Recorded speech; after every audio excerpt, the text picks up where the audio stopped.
ಸಂಗೀತದ ರುದ್ರಾಭಿಷೇಕ ಪುರಾಣ ಪ್ರವಚನದ ಕಾರ್ಯಕ್ರಮ 3ನೇ ವರ್ಷದ ಶ್ರಾವಣ ಮಾಸದಲ್ಲಿ ಇವತ್ತಿನ ದಿವಸ ಪ್ರಥಮ ದಿನದಲ್ಲಿ ಪ್ರಾರಂಭವನ್ನು ಮಾಡ್ತಾ ಇದ್ದೀವಿ. ಬಾಲಶಿವಯೋಗಿ ಶರಣಶಂಕರಲಿಂಗ ಅಪ್ಪಾಜಿಯವರ ಒಂದು ಸತ್ಯ ಸಂಕಲ್ಪದ ಮೇರೆಗೆ ಮೊದಲನೇ ವರ್ಷ ಅನುಷ್ಠಾನವನ್ನು ಗೈದು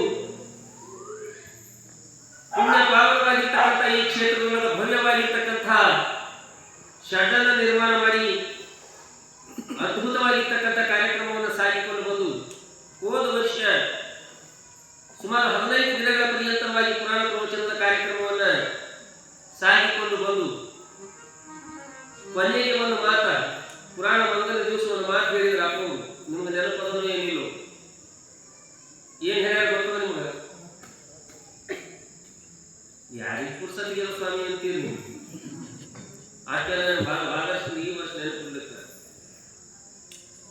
ಏನ್ ಹೇಳಿದ್ರು ಅಪ್ಪಾಜಿ ಅವರಂತ ಕೇಳಿದ್ರೆ ಬರೀ ಹೋದ ವರ್ಷ ಹಚ್ಚ ವರ್ಷ ಪುರಾಣ ಮಾಡುವಂತದ್ದಲ್ಲ, ಯಾವ ಈ ಜ್ಞಾನದ ಜ್ಯೋತಿಯನ್ನು ಬೆಳಗುವುದಕ್ಕಾಗಿ, ಅಜ್ಞಾನದ ಕತ್ತಲೆಯನ್ನು ಕಳೆಯುವುದಕ್ಕಾಗಿ, ದಾರಿದ್ರ್ಯ ದುಃಖ ನಿವಾರಣೆಯನ್ನು ಮಾಡುವುದಕ್ಕಾಗಿ ಯಾವ ಪರಮ ಪವಿತ್ರವಾಗಿರ್ತಕ್ಕಂಥ ದತ್ತ ದಿಗಂಬರ ಮಾಣಿಕೇಶ್ವರನ ಈ ಭವ್ಯವಾಗಿರ್ತಕ್ಕಂಥ ತಾಣದೊಳಗೆ ಪ್ರತಿ ಶ್ರಾವಣ ಮಾಸದೊಳಗೆ ಪುರಾಣ ಕಾರ್ಯಕ್ರಮವನ್ನು ನಡೀತಾ ಇದೆ ಅನ್ನತಕ್ಕಂಥ ಮಾತ ಪರಮ ಪೂಜ್ಯರಾಗಿರ್ತಕ್ಕಂಥ ಅವರ ಒಂದು ಸತ್ಯ ಸಂಕಲ್ಪ